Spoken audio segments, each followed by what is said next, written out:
It's time now for French Connections, our weekly look at the intricacies of life here in France with our very own Florence Villeminot. Hi, Flo. Hey, Jeannie. This week, we're going to take a step back and take a deep dive into the freedom of speech. Now, this has been in the news a lot, stateside, obviously, following the assassination of the influential conservative activist Charlie Kirk, the temporary suspension of the stand-up Jimmy Kimmel and his show. But we wanted to take a look at how things stand here in France, actually, compared to the United States. Well, freedom of speech is seen as a fundamental freedom in France that dates all the way back to the French Revolution. In fact, it's enshrined in French law by Article 11 of the Declaration of the Rights of Man and the Citizen from 1789, which is part of France's constitutional framework. So let's look at Article 11. It says that the free communication of ideas and opinions is one of the most precious of the rights of man.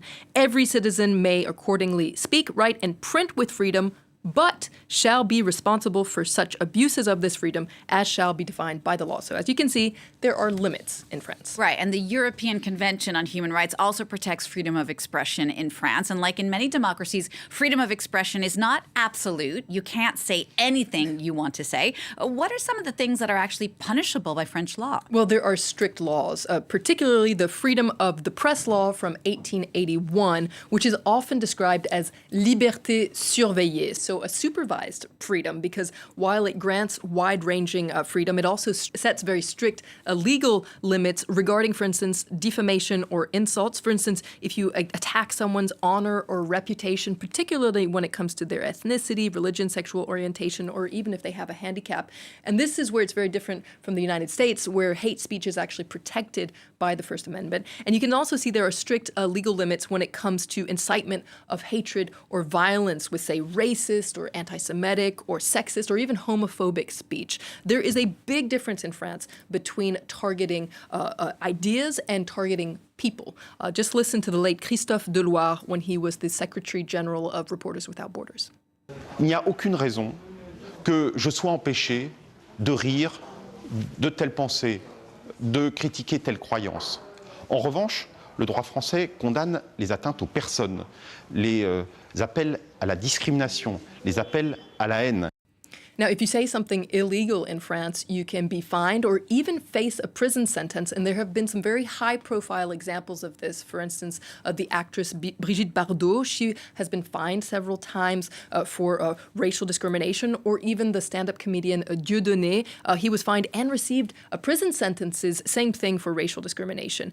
That being said, it's very hard to monitor hate speech in France, particularly online. And this was very clear after the vicious murder of Samuel Paty, a secondary school teacher, following a class he gave on freedom of speech. Now, French law goes even further than just protecting public order, dignity, and the rights of others. It also punishes what we call here the apology of terrorism, which means praising or encouraging terrorists, as well as the denial of crimes against humanity. That's right. In 1990, France passed something called the Loi Gayssot. Now, the main purpose of this law was to combat racism and anti-Semitism and xenophobia. But it's actually most famous for a specific provision, and that is the criminalization of Holocaust denial. Now, violators can face up to 1 year in prison and a fine of 45,000 euros. There was a massive debate around this law that continues today, it must be said, with supporters seeing this as a necessary safeguard against anti-Semitism and the falsification of history and the spread of hate speech.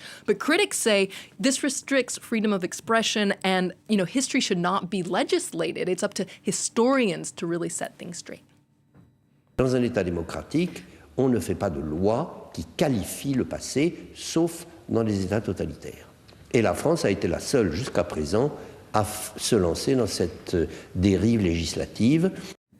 And so we can't talk about freedom of speech here in France without talking about Charlie Hebdo. That's right. The satirical magazine became globally known for its very provocative cartoons, including depictions of religious figures like the Prophet Muhammad.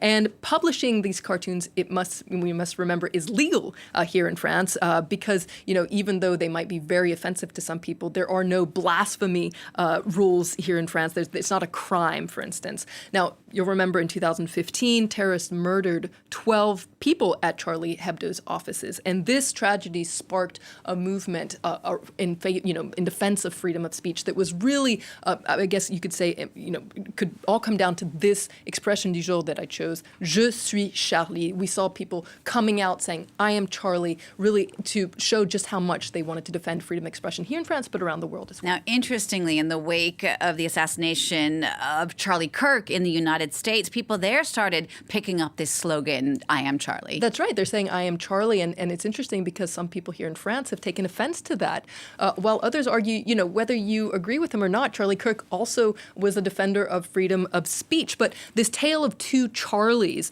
really does illustrate a key difference between the France and the United States when it comes to free speech. Because in France, it's very paternalistic. The state actively polices the boundaries of free speech, whereas in the United States, there's minimal government interference. In many ways, it's a free market of ideas. It's private actors like social media or employers. They'll really decide the limits of what they'll tolerate when it comes to speech. And so we've seen in the United States, for instance, some people have lost their jobs because they criticized Charlie Kirk, something that most probably would be defended by freedom of speech laws here in France. It's certainly interesting to compare the two. Thanks so much for that, Florence Villeminot, with that French Connections. Don't forget, if you want to take a closer look or check out any of the other French Connections that we've done for you, you can always do that on our website. The address is france24.com.